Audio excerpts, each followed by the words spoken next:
Assalamualaikum warahmatullahi wabarakatuh. Perkenalkan, nama saya Tantri Motalu. Saya di sini sebagai moderator dari kelompok 1 akan menampilkan materi yang berjudul besaran dan satuan. Sebelum masuk kepada pemateri, kita akan perkenalan dulu anggota-anggota kelompok 1. Yang pertama ada Faradilah Burhan, yang kedua ada Rijal Malo, yang ketiga saya sendiri Tantri Motalu, dan yang keempat ada Stella Desai. Nah, langsung saja kepada materi pertama yang akan memaparkan materi. Check it out. Assalamualaikum warahmatullahi wabarakatuh. Perkenalkan, nama saya Faradilah Burhan, NIM 15142016. Saya dari kelompok 1. Di sini saya adalah pembaca materi pertama tentang pengertian besaran dan satuan. Langsung saja, pengertian besaran dan satuan. Besaran adalah segala sesuatu yang dapat diukur, dihitung, dan memiliki nilai dan satuan. Satuan adalah pembanding dalam suatu pengukuran besaran. Setiap besaran memiliki satuan masing-masing berdasarkan dari arah dan nilainya. Besaran dikelompokkan menjadi dua, yaitu yang pertama besaran skala, yaitu besaran yang hanya memiliki nilai tanpa memiliki arah. Contohnya massa, panjang, waktu, energi, usaha, suhu, kelajuan, dan jarak. Selanjutnya yang kedua yaitu besaran vektor, yaitu besaran yang memiliki nilai dan arah. Contohnya gaya, berat, kuat arus, kecepatan, percepatan, dan perpindahan. Berdasarkan cara memperolehnya dapat dikelompokkan menjadi dua macam, yaitu yang pertama besaran fisika, yaitu besaran yang diperoleh dari pengukuran. Karena diperoleh dari pengukuran, maka harus ada alat ukurnya. Sebagai contoh adalah massa. Massa merupakan besaran fisika, karena massa dapat diukur menggunakan neraca. Selanjutnya yang kedua yaitu besaran non-fisika, yaitu besaran yang diperoleh dari perhitungan. Dalam hal ini tidak diperlukan alat ukur, tetapi alat hitung sebagai misalnya kalkulator. Contoh besaran non-fisika adalah jumlah. Itulah dia pemaparan materi pertama dari saya. Wassalamualaikum warahmatullahi wabarakatuh. Selanjutnya materi selanjutnya akan dibacakan oleh rekan kelompok saya. Baik, berdasarkan jenis satuannya, besaran dibagi menjadi dua, meliputi yang pertama, 1. Besaran pokok adalah besaran yang ditentukan lebih dulu berdasarkan kesepakatan para ahli fisika berdasarkan satuan SI atau sistem internasional besaran pokok, yaitu.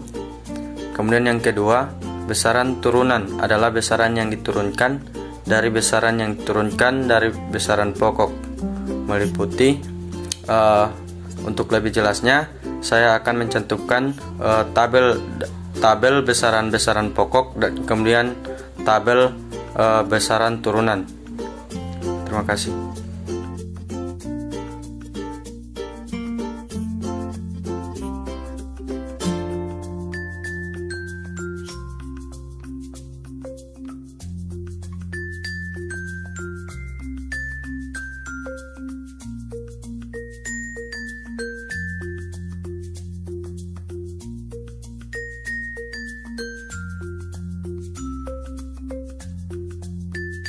Baiklah, saya Tantri Motalu. Saya akan melanjutkan materi yang telah teman saya sampaikan tadi. Oke, langsung saja. Dalam kehidupan sehari-hari, baik dalam hal bekerja atau beraktivitas lainnya, biasanya kita lebih banyak menggunakan 5 besaran pokok dari 7 besaran pokok satuan internasional, yaitu panjang, massa, waktu, suhu, dan arus listrik. Misalnya saja saat kita sekolah ataupun mengerjakan tugas, kita menggunakan penggaris sebagai alat ukur. Berbeda saat kita berada di pasar. Kita sering melihat atau bertransaksi secara langsung menggunakan timbangan pasar. Saat kita mengantarkan keluarga yang memiliki balita untuk dibawa ke puskesmas, ditimbang berat badannya menggunakan timbangan badan. Saat kita berada di laboratorium, sekolah atau kampus ataupun penelitian, di sana kita akan melihat dan menggunakan neraca dua lengan, jangka sorong, mikrometer sekrup. Saat kita ke tukang, baik itu tukang jahit maupun tukang kayu, kita menggunakan meteran lipat. Saat kita ke pelelangan ikan, biasanya kita melihat timbangan gantung. Saat sakit, kita menggunakan termometer untuk melihat suhu badan, dan sebagainya.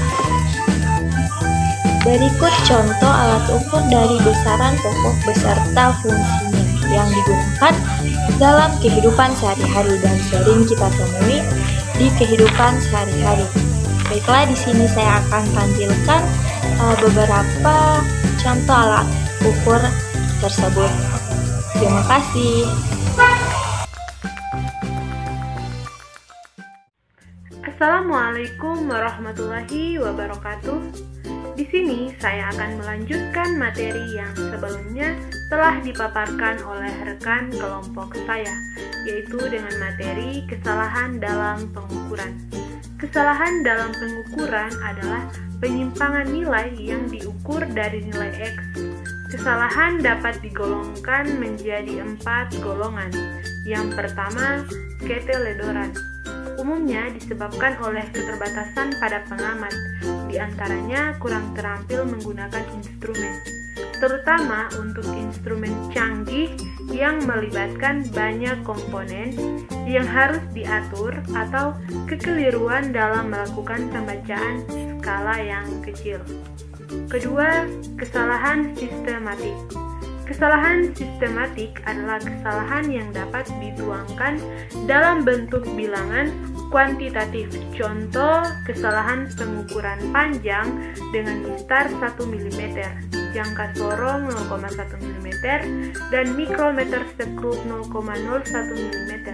3. Kesalahan acak. Kesalahan acak merupakan kesalahan yang dapat dituangkan dalam bentuk bilangan kualitatif. Contoh, kesalahan pengamat dalam membaca hasil pengukuran panjang. Pengabaian pengaruh gesekan udara pada percobaan ayunan sederhana. Pengabaian massa tali dan gesekan antar tali dengan katrol pada percobaan hukum Newton 2. 4. Ketika ketidakpastian pada pengukuran. Ketika mengukur suatu besaran, fisis dengan menggunakan instrumen tidaklah mungkin akan mendapatkan nilai benar, melainkan selalu terdapat ketidakpastian. Ketidakpastian ini disebabkan oleh beberapa hal, misalnya batas ketelitian dari masing-masing alat dan kemampuan dalam membawa hasil yang ditunjukkan alat ukur. Itulah hasil pemaparan materi saya. Wabillahi taufiq wal hidayah. Wassalamualaikum warahmatullahi wabarakatuh.